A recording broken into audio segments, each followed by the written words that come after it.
Hello students. इससे पहले मैंने ये न्यूमेरिकल लगवा दिया था और सारे फॉर्मूले बता दिए थे। अब नेक्स्ट इज़ ये दूसरा वाला numerical.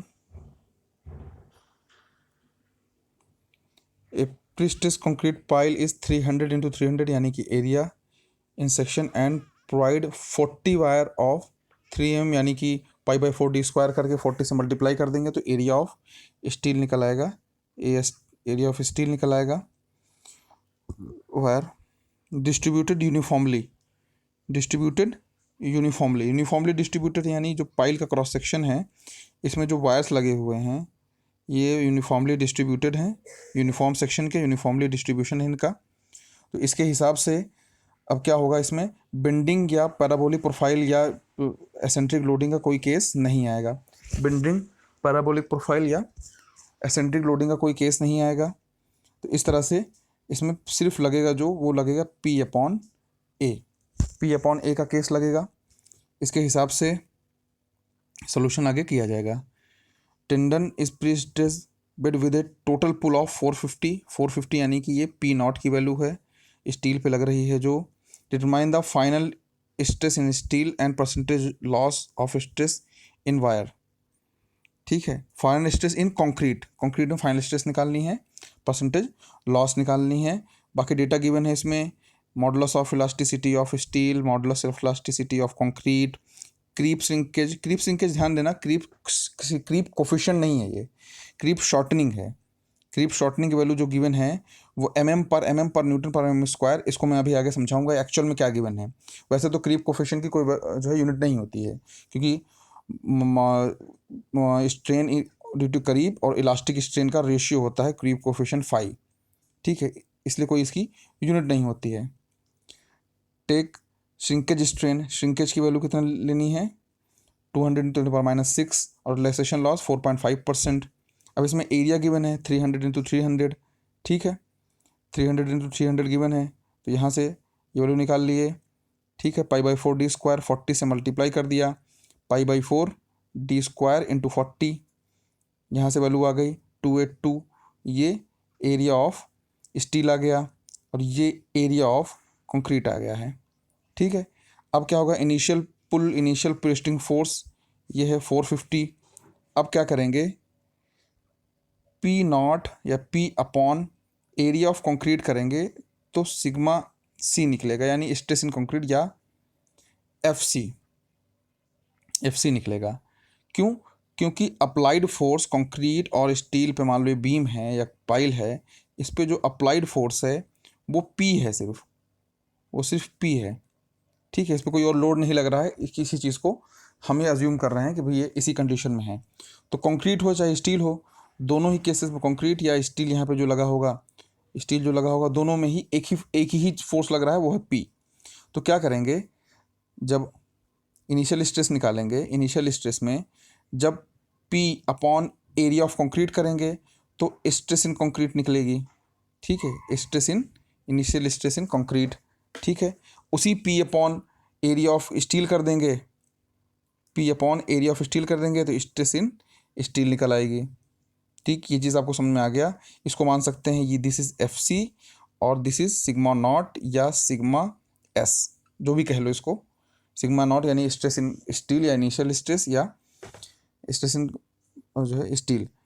Loss of stress due to elastic shortening MFC ये होता है। M क्या होता है, ES अपॉन EC होता है। FC 5 निकाल लिया है ऊपर, अभी मैंने बताया।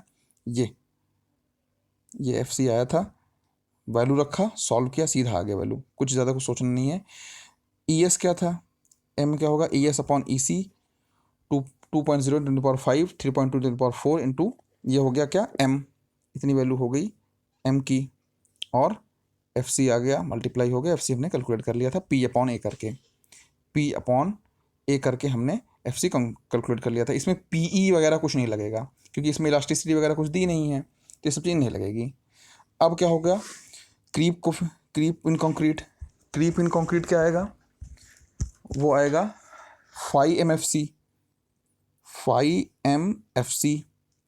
5 की वैल्यू क्या होती है, वो होती है EC upon EE, creep strain और इलास्टिक स्ट्रेन का रेशियो। और M क्या होता है, ES upon EC, modulus of elasticity of steel, modulus of elasticity of concrete. जो ये यूनिट गिवन है, ये यूनिट थोड़ा अलग गिवन है, थोड़ा अलग से यूनिट गिवन है, mm पर न्यूटन पर mm²। जब इस तरह की यूनिट दी जाएगी तो ये जान लेना ये इस पूरे टर्म की वैल्यू गिवन है, इस पूरे टर्म की वैल्यू गिवन है। तो अगर इस पूरे टर्म की वैल्यू गिवन है तो फाई एम एफ सी, तो फाई की जगह ई सी अपॉन ई ई और ई एस अपॉन ई सी, तो जो वैल्यू गिवन है इनटू एफ सी, तो जो वैल्यू गिवन है वो इस पूरे टर्म की वैल्यू गिवन है, इतने टर्म की वैल्यू गिवन है, इतने की mm पर न्यूटन पर mm²। तो अब क्या हो गया, ये पूरे टर्म की वैल्यू गिवन है 32 × 10⁶, ये वैल्यू गिवन है। तो सिर्फ इसमें क्या बचेगा, ई एस और एफ सी की वैल्यू अलग से रखनी पड़ेगी। तो ये पूरे टर्म की वैल्यू गिवन है, इसलिए ई एस और एफ सी की वैल्यू अलग से रखनी पड़ेगी। और एफ सी की वैल्यू 5 निकाल रखा है, ई एस की वैल्यू 2.08 × 10⁵, 32 × 10⁻6, इससे वैल्यू निकाल लेंगे 33 इंटू 2.8। ये आ गया किसका, एक आ गया शॉर्टनिंग, एक हो गया creep. Shrinkage strain modulus of elasticity of steel, तो श्रिंकेज इन कंक्रीट, तो इसकी वैल्यू सही रख दिए। ये ई एस एच की वैल्यू गिवन थी और ई एस की वैल्यू रख दिए, वैल्यू आगे बस कैलकुलेट कर लेना सीधा। 4.5% लॉस, 4.5%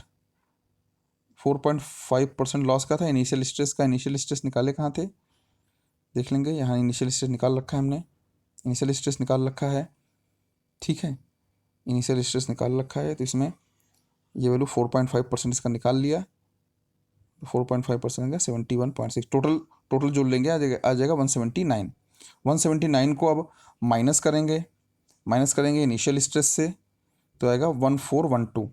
अब इसका परसेंट निकालेंगे तो 179 अपॉन इनिशियल स्ट्रेस इंटू 100, ये आ जाएगा 11% के आसपास, 11.25%। अब एक चीज़ पूछा जा रहा है, ये तो ये सब स्टील का हो गया, वह स्टील वायर में कितना स्ट्रेस का लॉस हुआ, क्या हो गया, फाइनल स्ट्रेस इन कंक्रीट कितना बचा। फाइनल स्ट्रेस इन कंक्रीट क्या होगा, force in concrete upon area of concrete. Force in concrete कितना आएगा, जो फोर्स इन कंक्रीट है वो जो फोर्स इन स्टील है, पी नॉट जो है, वही कंक्रीट में भी फोर्स आएगा। जो स्टील से ही तो फोर्स मिल रहा है प्री स्ट्रेस में, प्री स्ट्रेस मान लो बीम है, जो पी मिल रहा है वो कंक्रीट और स्टील से दोनों से तो मिल रहा है, सॉरी कंक्रीट में स्टील से ही तो मिल रहा है। तो जो स्टील में फोर्स होगा वही कंक्रीट में आएगा। तो स्ट्रेस कितना है, अगर सिग्मा एस मान लिया जाए तो स्ट्रेस है P not upon A S, area of steel. तो पी नॉट कैलकुलेट करना है, अगर हमें पी नॉट कैलकुलेट करना है आगे हमें, तो ये दोनों मल्टीप्लाई करना पड़ेगा, ये दोनों मल्टीप्लाई करना पड़ेगा। तो पी नॉट हो जाएगा, P nought equal to sigma S into A S, तो वही कर दिया गया यहाँ पे, sigma S into A S. Sigma S यानी कि फाइनल स्ट्रेस जो माइनस करने के बाद आ रही है 1412.55 अपॉन कंक्रीट, अपॉन अगर इसमें एरिया ऑफ कंक्रीट कर दिया जाए तो ये हो जाएगा एफ सी फाइनल स्ट्रेस। तो इसमें क्या कर दिया गया, अपॉन में एरिया ऑफ कंक्रीट कर दिया गया। तो एरिया ऑफ कंक्रीट आप देख सकते हैं यहाँ पे ही है, ठीक है। तो पहले हमने फोर्स निकाला, पी नॉट फाइनल वाला पी नॉट निकाला, किससे, स्ट्रेस इनटू एरिया से। अब उस पूरा ये पी नॉट बन जाएगा, ये मल्टीप्लाई करके पी नॉट बन जाएगा। अब इस पी नॉट को एरिया ऑफ कंक्रीट से डिवाइड कर देंगे, तो अब क्या बन जाएगा, ये फाइनल स्ट्रेस इन कंक्रीट आ जाएगा, ये 4.44। पहले कितना था, 5 आ रहा था, अब ये 4.44 आ गया लॉस वॉस के बाद, क्योंकि स्टील में जो लॉस होगा वो वही स्ट्रेस लॉस कंक्रीट में भी आ जाएगा। तो फाइनल ये हो गया, ठीक है।